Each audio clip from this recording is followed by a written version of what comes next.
Hi everyone and welcome to Web3SecurityClan's podcast. Today, our host Youssef is interviewing Marco from zkSecurity. We'll talk about how zk and the hype has changed over the years, whether the field is still early or already competitive, the level of math and theory needed, and practical ways to break in the field.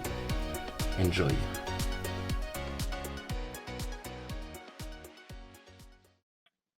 Hey everyone, I'm Youssef. Today we have Marco, a cryptography security researcher at zkSecurity. We'll be talking about how to get into zk and how is the zk space structured. So let's get started. Marco, you mentioned earlier that you're at zk Summit. So can you kind of tell me what is the vibe right now? Uh, most people are new, most people are professional people. Like, give me the vibe there. The vibe there. So I guess it's a mix of both. So I met a bunch of people who are um there for the first time, but I definitely also met a bunch of people that were in the industry forever, including Vitalik, by the way. So he was around too. Um, and um, and some other big names in cryptography. So I'm not sure you guys are familiar with Dan Boneh. But he was, for example, the one who, um, who was doing many of the ZK whiteboard sessions. If you guys are familiar with these, like by ZK Hack, um, and generally he's like a really, really big name in ZK cryptography, and beyond that, also, you guys might know the PhD thesis of the guy who created the first fully homomorphic encryption scheme. Um, if I'm not mistaken, that guy was a PhD student of Dan Boneh, for example. So he is really a big influence in the space, and yeah, definitely one of the most important figures. Flies a bit under the radar, I think, like at least in our bubble. But anyway, to answer your question, it's like I guess it's a mix of people. Generally, I would say it's probably higher signal than it used to be, let's say 2 to 3 years ago, where ZK was really hyped. And I feel like at least in terms of we might get to that, so I don't want to like skip steps here, but to make it short, I feel like the general hype in terms of people blindly throwing money at ZK just because there is the name ZK in the name of the project is kind of over. And it's uh, it's good in the sense that more serious people are around. Like now, if you talk to people, it's usually very serious projects, and a lot of technical people also, not as many like sales investor people anymore. So it's gotten a bit smaller again, I guess. But the people are really fun, and the conversations are really technical usually. So it's good. It's good times for sure. So it's not like suddenly people are interested in zk. It's more like people were interested in zk, and then a lot of people left the space, and now the only serious people are left. Um, I mean, it's not a lot of people that left the space. It's just that people are a bit more conscious how they invest their money these days. And it used to be the fact that, you know, I mean, take zkVMs for example, right? You start a zkVM project, and people would just sometimes just blindly throw money at that thing, right? Or you would start a ZK anything project, and it would get a lot of funding, and oftentimes it went to the point where projects were called ZK something, but there was really nothing ZK about it. Like there was no zero knowledge property in any way in any component of the stack. and zk VMs included, by the way. Like most of the zk VMs, for the longest time, were in zk. Like it was more like verifiable compute. And sure, they used techniques from zero knowledge, but um, the actual properties of the proofs that were generated were not zero knowledge, right? So it was more like a marketing thing, and people would buy that, right? I'm not saying they scammed people, but it was still like in a way overhyped, um, or it was. Let's say the term zk was kind of abused in a way, a bit, and I don't know. Nowadays, people are just a bit more conscious about that. It's not that people are leaving the space uh, like in masses. It's just a bit more. Yeah, people are just maturing a bit, I guess, and So that means that yeah. that mean what? Um, I was just gonna say, like, I guess it's still true that a lot of people want to learn zk, so the hype isn't over in that regard. Um, it's just that the hype is probably over in the sense that's a bubble. Like I wouldn't say zk is no longer like I wouldn't say zk is the same kind of bubble it used to be, because it used to be a little bit of a bubble, like in terms of um, people investing in that technology, and nowadays it's a bit, yeah, it's just a bit more serious business, I think, which is a which is probably a good thing. Like it might be that there's a little bit less money in the space compared to 2 to 3 years ago, but at the same time, anyone you talk to is, or most people you talk to are serious business these days. So that's good, you know. Yeah. So you're saying that it was kind of a bubble 3 years ago. So that kind of means that a lot of people joined the space 3 years ago. So is it like still early for people to get in, or it's already competitive and very hard to get a job and all of that? Yeah, good point. So I think the best take on that is the one by Jeffrey Schultz from Rescott. Um, because like it's definitely not impossible to get a job. It's definitely not required that you have a PhD. Strictly speaking, it's not even required for you to have like even a master's in computer science. But of course, your life gets easier if you have these things. So usually, what you want to have in order to break into the space is, and I guess you got to differentiate a bit between developers and security researchers. But I guess I'm going to answer through the lens of a security researcher, um, for now, and correct me if that's wrong. Okay.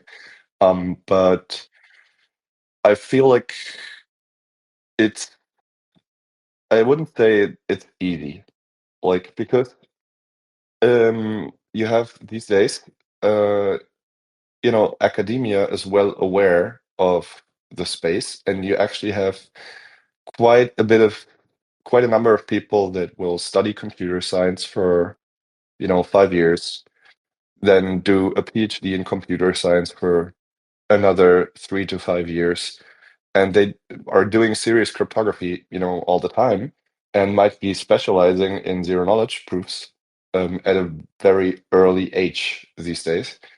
And you're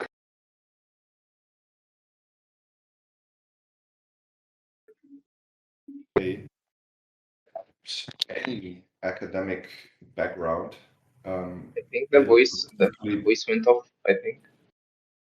Do you guys see me again? Yeah, no, it's okay. No, it's okay. Sorry, my for whatever reason my phone could. automatically connected. So I was saying, like, you're competing with these people that come from academia with like loads of experience in research. So that makes it quite hard if you're not one of these people. So if you're not one of these people, you want to say you did some software engineering in the past. You discovered Web3 security. You did some smart contract auditing for a while, and now you want to break into zk somehow.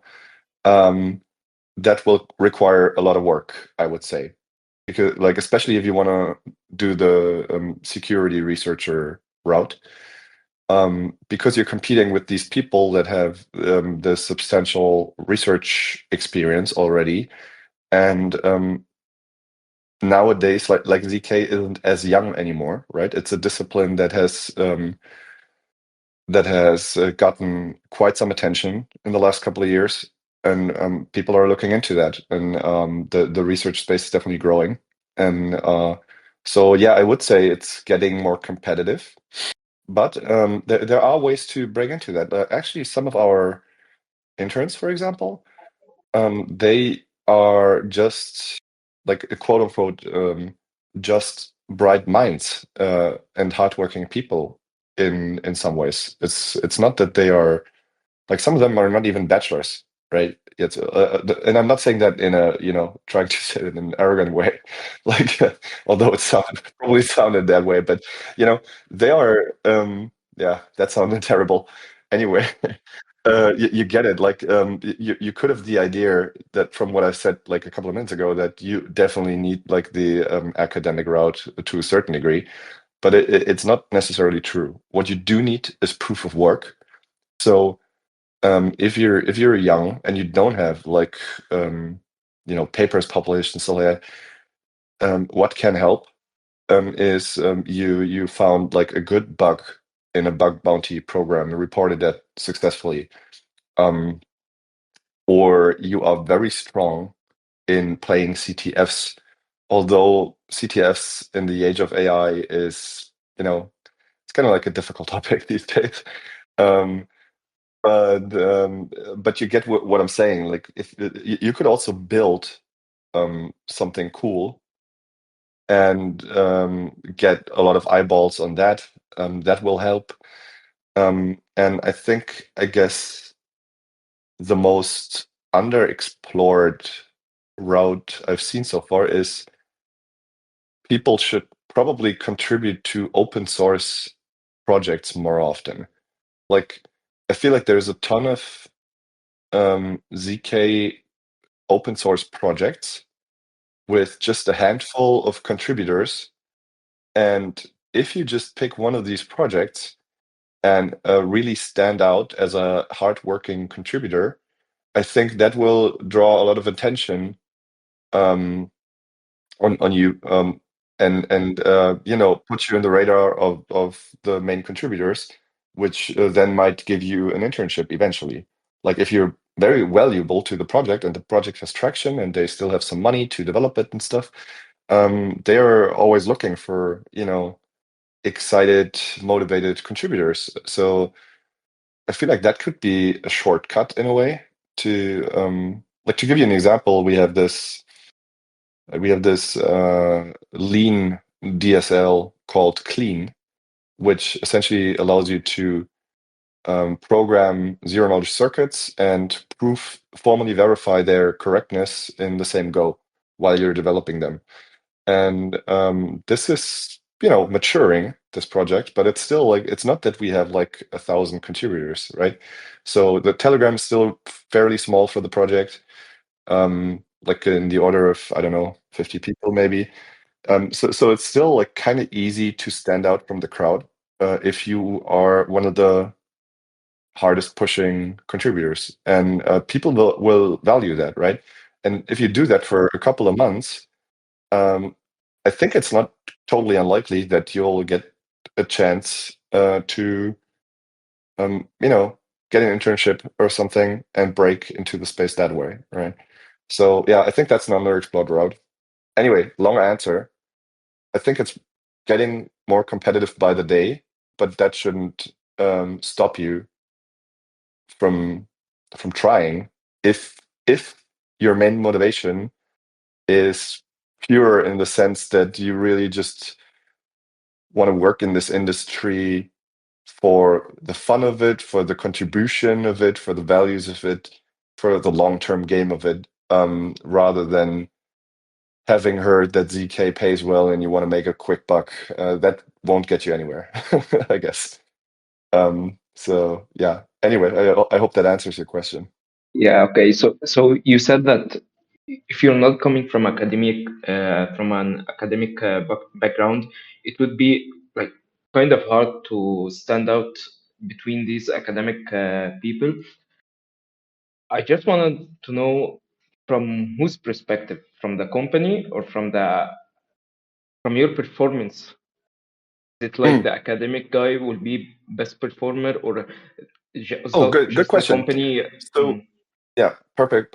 Yeah, I hope I get it, but I can still give you an interesting answer, I guess, even if it's the wrong answer to the question.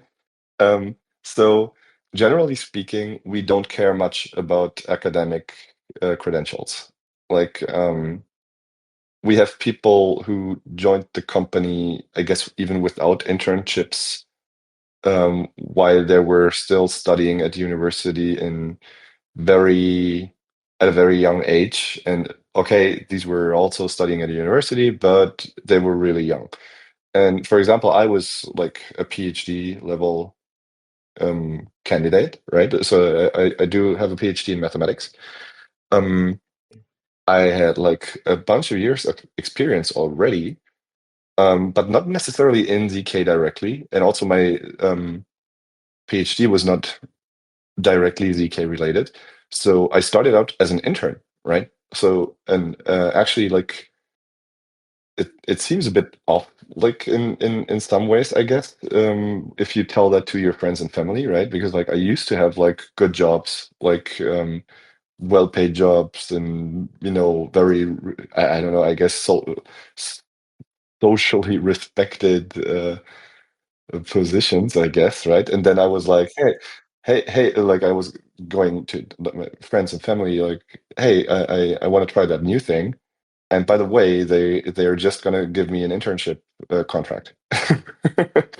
And they were like, dude, you're mid-30. What are you doing? It's been quite a pay cut as well, for the internship.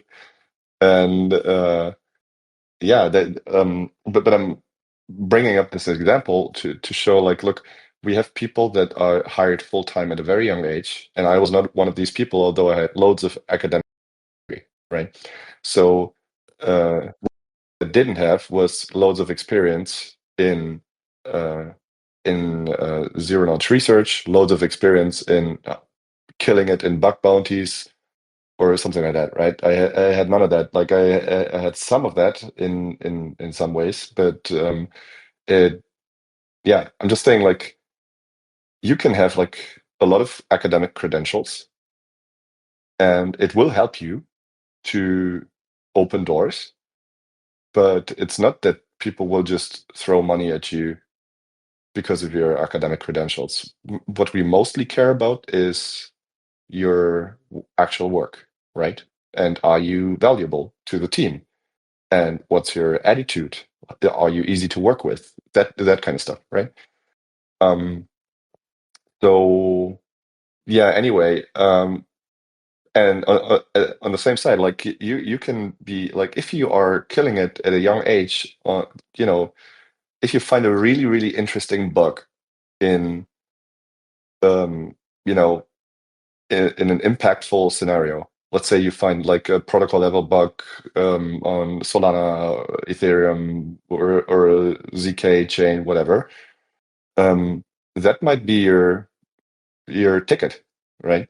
That's actually a good way to shortcut things, right? And if you demonstrate that you can find these things in practice, we absolutely don't care what you studied, what you did in the past.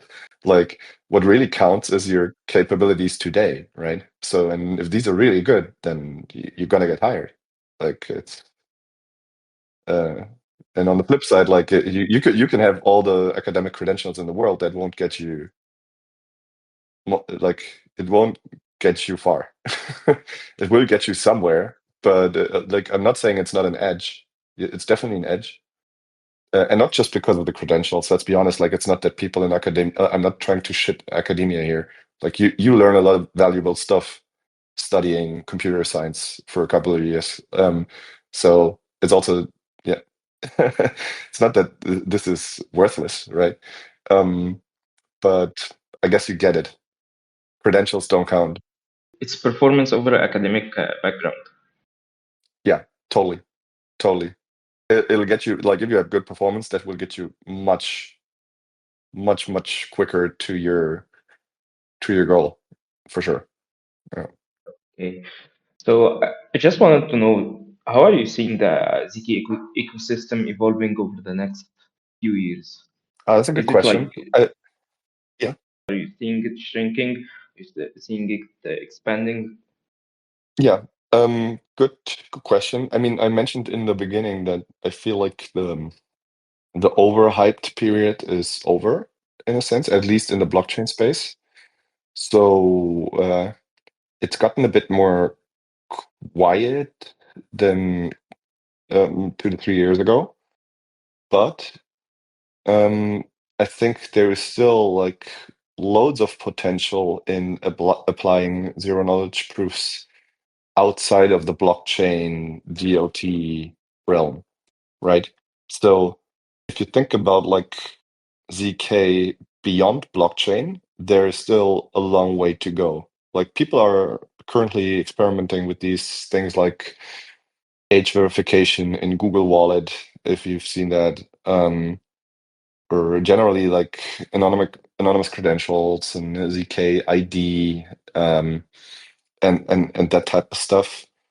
There's also like I've seen like a paper, and I think they turn it into a startup where they use ZK to prove that an image that you post on social media was not generated by AI. So it's like a fake news kind of detector, right? So the idea is that you generate, like, you on your phone you generate a ZK proof that the um image you're posting was never manipulated in a way that an AI would do it, but rather you manipulate it on you take it on your phone, you edit it on your phone, and you verify that all these edits have been done, um, you know, playing by the rules of the editing program of your phone, rather than slapping an AI onto it. And proof of that, you send that to the social media platform, and then the social media platform will give you a badge that your picture is verified and actually not some AI generated bullshit. Um, so I think that was a pretty cool idea of applying ZK cryptography. But yeah, I think there's a long way to go still. Like, I think blockchain, we kind of solved most of the problems that people were most interested in, I guess, in terms of ZK. But yeah, the wider industry has not picked up on it yet, I think. So it's like you're telling people to not like narrow their vision on only blockchain with ZK. There is Yeah, a lot of other applications of ZK in the real world. 100%. 100%. Yeah, yeah, I think that is true. And yeah, generally as a researcher, like from a researcher's perspective, you I guess you shouldn't narrow too much on ZK only either. Or I guess it's probably a bad comparison, but I guess what I'm trying to say is like what you want to learn about is cryptography in general, right? Like, zk is part of that, and we can dive more into that if you want to, but they like it's I mean, you want to be a very versatile researcher, no? You just you don't want to focus on just one thing, like especially as a security researcher, like you're gonna see like a lot of different different applications, and you want to be useful to people. So it's I guess it's not useful if they can just book you for one single gig and then you kick ass in that gig, and for everything else you're useless. So um but yeah, also I just realized that I didn't answer your previous question to the fullest. So I said that we are not necessarily giving a lot about credentials in terms of academic credentials, but from the viewpoint of a security researcher, I guess it can be fairly intimidating if you are not having a research background and you are trying to break into zk. You see all these people who are using all this math lingo in their writing, and I think that can probably be a bit intimidating. And I guess what you should do is keep realizing that these people only cook with water, I guess. And it's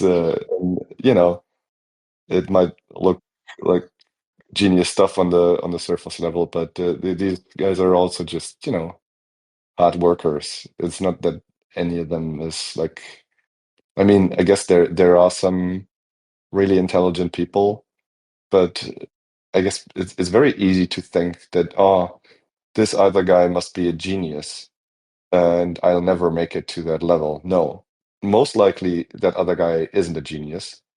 He's just someone who maybe was just a very hard worker and somehow got it done. Or I'm not saying that people aren't privileged at times. Like maybe he was privileged in terms of upbringing and education and society they grew up in, but you I don't know, like maybe he wasn't, and maybe he was just a hard worker and kind of got it done that way, right?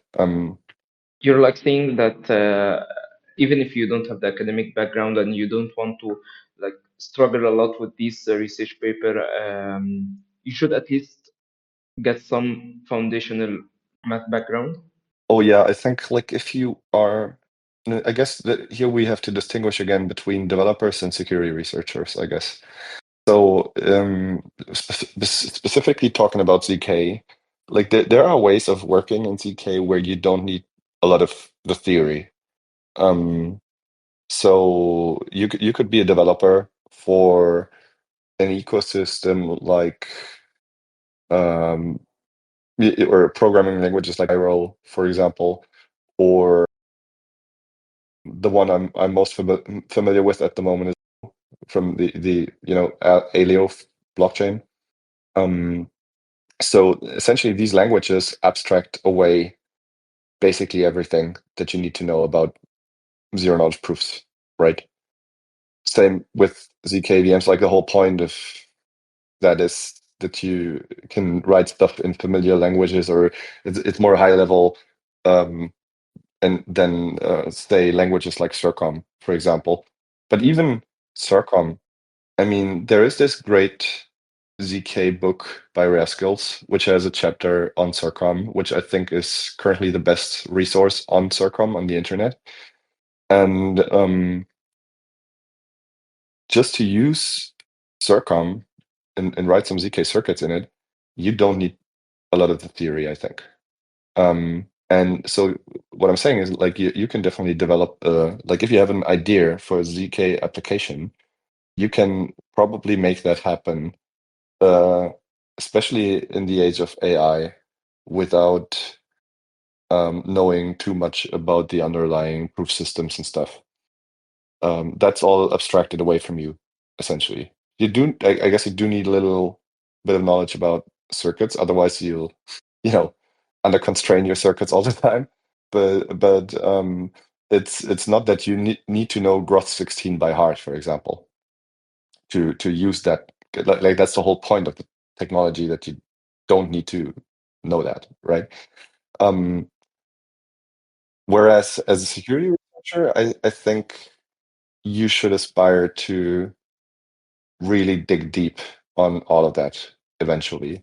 Like it might not be necessary at the very start of your career, like if you are still junior, and I mean, you can audit Circom without knowing, like you can audit Circum pretty effectively without knowing the internal workings of Groth 16, right? You'll be able to dig up a lot of bugs potentially in a Circum code base without knowing how the underlying proof system works in detail.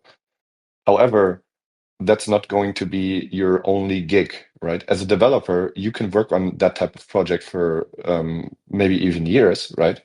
But as a security researcher, you are booked for like 2 weeks and then something else comes along, right? And you also, like, the market for just Circom projects is probably not big enough to sustain that financially, right? So you need to take on other clients, you need to develop other um, expertise in different areas. And in particular, you need to be able to read papers and stuff and fairly recent research. Like oftentimes the project that we audit will be, at the core based on a paper, or will integrate a paper from, I don't know, 2 years ago or something, right? Like it's fairly recent research that uh, hits production, and you need to be able to keep up with that. And so I'm not saying that it's like required that you're at this level from the very beginning. As an intern, as a junior, it's perfectly fine if you're not familiar with all these things, but you still should aspire to learn that type of stuff. And so it's not an option to ignore the inner workings of a ZK proof system if you are a security researcher, in my opinion. Like, you should definitely learn these things eventually. So to make sure I got you right, so like I'm gonna take the developer first. We're gonna For the developer, he have like two roads. The first road is high level circuits, something like Noir, that he could build on it without knowing the internal ZK stuff, like how growth 16 work, how the proving and verifying system in general work. And there is another guy who's the cryptography developer. I don't know what they call him, but let's say he's a cryptography developer, and that's the guy who developed the proving and verifying system. Okay, so the first developer does not have to know anything about the proving system, but the second guy need to know a lot of the math and deep in the cryptography stuff. On the other hand, the security researcher, he might be able to audit some high-level circuits like Noir without knowing the internal ZK stuff. But at the end of the day, he needs to understand the cryptography stuff to get more job and to start auditing the proving system and all of that. Am I Yes, correct? yes, yes. That's accurate, I would say. Yeah, Okay. exactly. Also, you just want to show expertise, right? Like, in terms of marketing, like, no one's gonna hire a ZK auditor if they never see proof of work on their block, right? Like, in terms of more advanced ZK topics, like, you don't want to be the guy specializing only in one of these high-level languages. At least that's my take. Um, but yeah, so your understanding is correct, I think. Perfect. Yeah, perfectly summarized. So talking about how the ZK system works, like what are the essential layers of the ZK system? Like how is the ZK system put together? Is there a different components that we combine with each other, or is it just a piece of big component and that's it? Oh, no, it's the former, I would say. Like, I guess I'm gonna keep this rather short this answer because, like, I don't know, like people might be familiar with that, or at least it's, yeah, I don't know. So let me answer quickly. So no, it's not just a big thing that looks the same all the time. Rather, it's quite the opposite. It's many different components working together. And this is true on the application layer level. This is even true on the protocol level to some extent. I guess, like some people would say, like zk cryptography applies the same tricks most of the time, like to construct different things. But still, it has, like, even if that's true, there are a bunch of different layers. So I guess, like, on the application layer, you have, like, stuff like user interfaces, right? As like there needs to be an entry point for the user. Then you have, like, for a zk application, you I guess the core component that they share is the circuit layer, right? So if you have a zk application, you're typically dealing with some circuit implementation of some sorts. That could be SARCOM or another DSL, depending on the proof system you want to use under the hood. But yeah, there's going to be a circuit. Oftentimes, you will hear people talk about front end and back end. What they mean by that in a zk context is that, like, front end is the DSL. So, for example, SARCOM would be considered a zk front end, whereas the underlying proving system, like, for example, Gross16 or Plonk, what have you, and these are usually referred to as the back end. And I would say, like, pretty much every zk application or protocol shares this particular layer, where, yeah, you have a circuit, you write it in a zk front end, it's being proved in a zk back end of some sort, and then, of course, you have, like, the infrastructure layer for proving, right? So like, proving zk proofs can be fairly expensive. Actually, client-side proving is still something that's not fully solved yet, but we're getting there, I guess. And then you also have the verification layer, right? And by the way, this is the layer that is also fairly interesting for bugs, right? Like, the whole game of finding really bad criticals in zk is, can you trick the verifier to believe something untrue, right? So yeah, but generally these systems are fairly multi-component and fairly different from gig to gig, I would say. But yeah, in one way or another, you will eventually look at a circuit, and you will eventually, try to understand some sort of proving system, and so there is common denominators, but they rarely look alike as a whole holistic system. Like, yeah.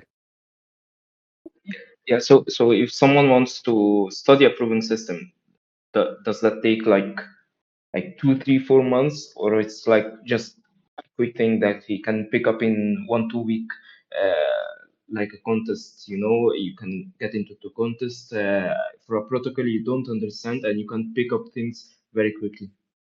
I think that's a matter of experience, really. Like, if you are studying your very first proving system, that might take you ages, I guess.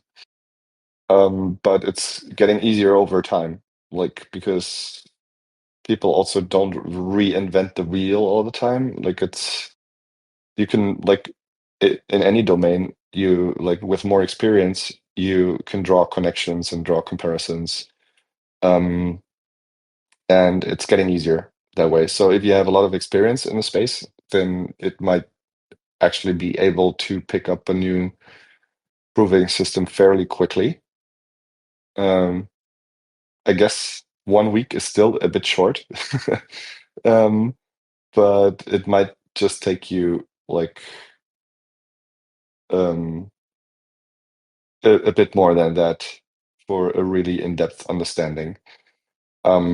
Whereas if you're starting from zero, you have no idea about like abstract algebra, you have no idea about elliptic curves, you have no idea about finite fields, and then you want to learn gross 16, that's a harder undertaking.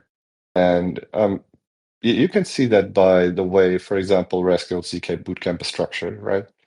So that's like a multi-week endeavor. And I never did the bootcamp, but I guess like you got to be a good student to after like I guess it'll be a very good preparation. But even though now you understood the main takeaways behind Graph 16 and you understood how to implement it, there might still be a lot of knowledge gaps when you know you actually read the paper for the first time, and then people start asking you questions about the paper, you might fumble, right? Like it's so when if we're talking like full solid understanding, I think that's a like that's going to take a lot of time in the beginning. But you know, that's how everyone starts, actually. That's there's no way around that. Like eventually you got to do that. Because like there is no shortcut to experience and understanding. Like um yeah, I guess like there was like a nice quote by like one of my colleagues said yesterday. Like I think he was quoting someone else, so it's not his original quote, but it's like you can outsource knowledge to LLMs, but you can't outsource understanding, which I thought was pretty cool. So yeah, so for understanding, you still got to do the work, and yeah, if we're talking understanding proof systems, you got to start somewhere, and you eventually have to work through your first thing, and then the second thing is going to be a bit easier, and the third thing is going to be easier, and the fourth thing is going to be even easier than that, right? So yeah. Actually, from my personal experience, I read the ZK book from Rare Skills. It's a great book. Ah, yeah, Um, cool. yeah, after I read it, I thought like now I know everything about ZK. I'm going to get into any contest, any bug bounty. I will find criticals. I know everything about. I read the book. It's a very large book. I thought I was on the top of the game, and then when I went into I think it was a fellowship from Y Audit, and I started doing a shadow audit for them for an audit they did previously, and it was very hard to to even understand what's going on in the protocol. Like I I didn't even reach the level that I wasn't finding bugs. No, I wasn't even understanding the protocol. Yeah, So yeah, it's and a then and then like in the previous weeks I started to feel like, yeah, now when I see that protocol, I understand how things work. I can go into it and look for things like the flow is a bit better. It's much better from the first couple of days after reading the Ziki book. But the Ziki book is great. I suggest it to everyone. I agree. It's a great starting point, but you're not gonna come out an expert in ZK. You'll rather come out as a, motivated beginner, I guess. Yeah, Um, but exactly. it's still very, does that doesn't make it bad. Like in any in like serious industry, you got to do this stuff for years, right? Before you can consider yourself a senior. Um, so yeah, I'm not surprised about that experience, but it's still like that's part of the game, I guess. And one like maybe the question would be, okay, what to read next, right? So you read the ZK book, it's a great intro. to the field, what do you read next? And I guess what you want to try to do is to mature towards resources that are more like the academic papers that you eventually want to read. So you want to, because like target audience of Rare Skills is mostly developers, right? It's not necessarily academics. Like that's the beauty of the ZK book, right? The beauty of the ZK book is that you don't have to have an academic background, and still the geniuses at Rare Skills managed to phrase things in a language that people without an academic background can understand, right? And still understand like a very academic topic, namely ZK. So it's been good in that regard. But at the same time, what the Rare Skills book, I guess, doesn't teach you as much is the lingo that's actually used in research, right? Like that's the whole point of the book, to not use that lingo. But eventually you want to get there. So now you know the basics of ZK, you know a proving system, right? You've learned Gross 16, you know a DSL, you've learned CIRCOM, and now you want to mature to something more researchy. And I think a good next step is either Justin Taylor's book, Proofs, Arguments, and Zero Knowledge, which is pretty huge. It's like over 200 pages, maybe even more. But it covers a lot of ground that is frequently used in ZK systems, like GKR, various polynomial commitment schemes, SumCheck, which is a very important protocol. And I think most of these things are not covered in Raskill's ZK book, but they are covered in Justin Taylor's book. And also the way Justin Taylor's book is written, it's very close to the language that is used in contemporary cryptography ZK papers. So if you can read this book, you'll have an easier time reading actual papers, I think. So that's a good next step. My personal favorite resource is actually super unknown, I guess, which is the Zero Knowledge internal training guide from Distributed Labs. So it's like I usually refer to it as I guess it's commonly referred to the zkDL bootcamp. And yeah, I don't know. Maybe we can plug that in the comments when we share this on Twitter or wherever. But that's a great resource. It's admittedly there are a lot of typos in it still. I should do some PRs, I guess. But it's a great book. It's really great, and I feel like it's the perfect middle ground between Rare Skills and Justin Taylor. So it's more approachable than Justin Taylor's book, but it prepares you, like it covers a more of research relevant topics compared to the Raskill's ZK book, I think.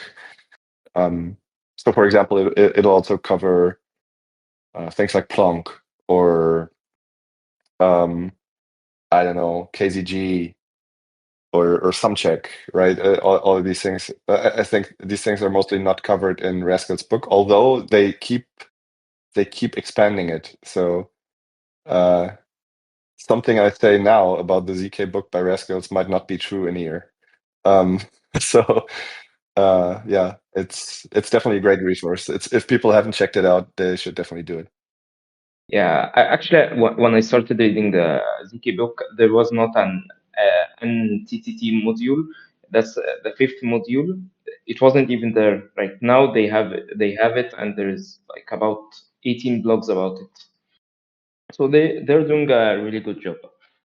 Yeah, I should also say to people, like Raskills were the ones that prepared me to get this job that I hold right now. Like before joining zkSecurity, I was doing the CIRCOM bootcamp by then, and they were the ones that put ZK on my radar generally. Like I if it wasn't for Raskills, I probably wouldn't have been as hyped about this technology. So they really, in many ways, got me into it and helped me to get where I am now, which I'm incredibly grateful for. So, which is not to say that, you buy one of their courses and you'll definitely get a job. No, no, no, no, no, no. You got to put in the work, and it'll be much easier if you have some competitive advantage in terms of something like bug bounties or academic credentials in my case, or right, you like the bootcamp alone probably won't get you hired, but it definitely was like a key ingredient in my journey to becoming a full-time ZK researcher. So yeah, super grateful for them. And yeah, read their book, guys, if you listen to this. Uh, Okay, so I just want to know, like, how do ZK and DLT connect together? mm, yeah, I'm not sure I understand that question particularly well. I mean, you have like lots of applications of zero knowledge in DLT technology, right? So you have things like ZK rollups, um, ZK VMs, you have like ZK at the application layer, for example, Tornado Cache, right? Would be an example of that. But yeah, I'm not quite sure I understand. I can explain it more. So, like a VM, let's take the EVM for example.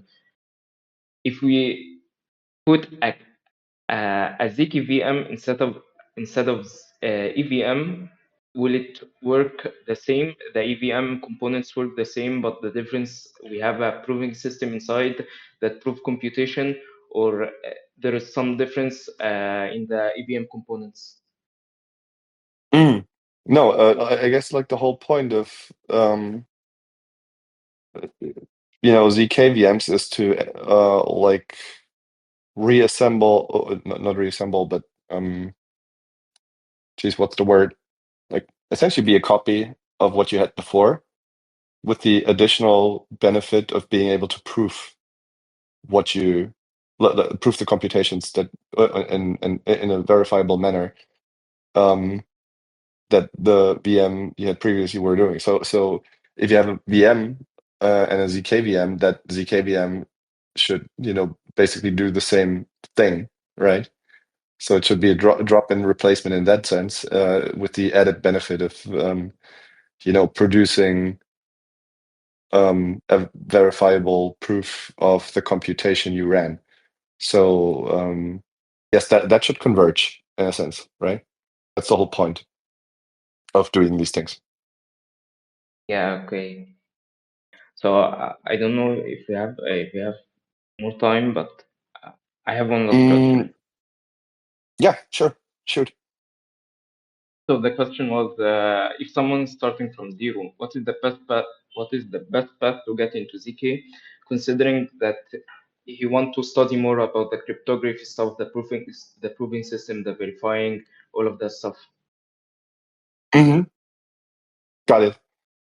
So my recommended starting point in terms of resources is the zkDL bootcamp, I think, like by Distributed Lab. And as I said, like we should share this with a link for people, I guess. But I feel like that is a great starting point that covers a lot of relevant ground and is also fairly approachable. So you can study this thing in finite time without like a 1 year commitment, right? Like if you really study this one hard, you might be able to complete this in, I don't know, 2, maybe 3 months or so, and have good knowledge retention at the same time. I think that would be like a really good starting point in terms of what you should study as a foundation. And I probably wouldn't even go much further than that in terms of building the basics, but rather I would then start doing more practical work on top of it. So, you know, to get the theoretical foundations, I think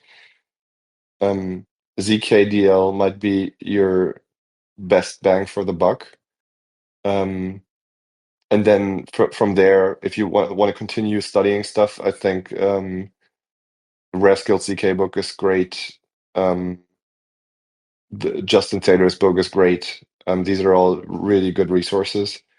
And depending on what you want to do, like if you want to do a lot of CirCom, you should probably start with the ZK book by Raskills first before reading zkDL. But if you're not sure where to go, I feel like zkDL was just a really nice collection of topics that I really enjoyed so far. I'm still reading it, by the way. Like I don't have the full picture, so take it with a grain of salt. But so far, I'm like, this is a great use of my time.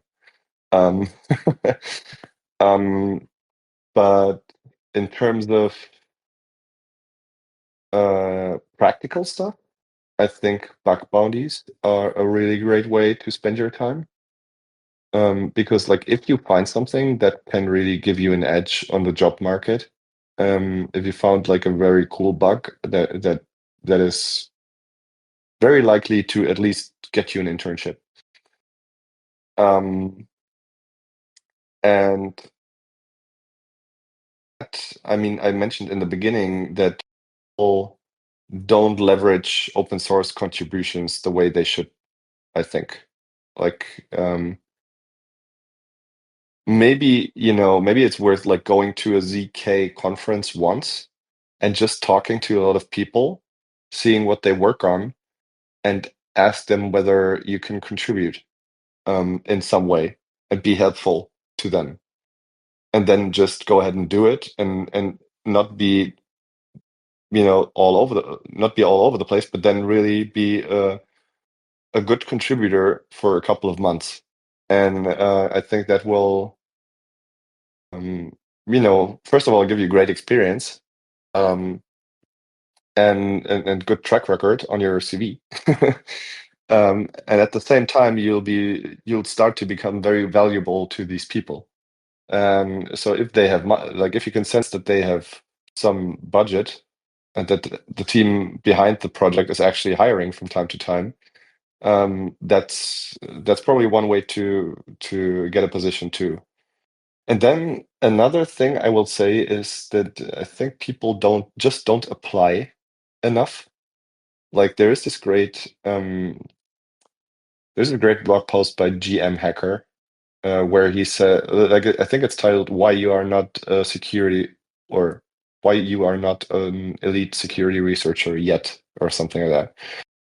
And I keep sharing this post because like at some point he says like, look, it's perfectly normal to send 50 CVs without success, right? And many people give up in the range of I applied like 4 times, 5 times maybe, and I still didn't get a job. And I mean, what am I doing here, right? No, it's real. Like, of course, it's and I think we had this discussion offline in the past at some point, the two of us. But of course, it's about so. I'm not saying it's a pure quantity game. Of course, you want to have a high quality submission and you shouldn't spam people, right? You should write your cover letter by yourself. You should write your CV by yourself, or yourself, I guess, not by yourself. But by the way, Rare Talent is a great platform to help you with that in terms of polishing your CV and stuff.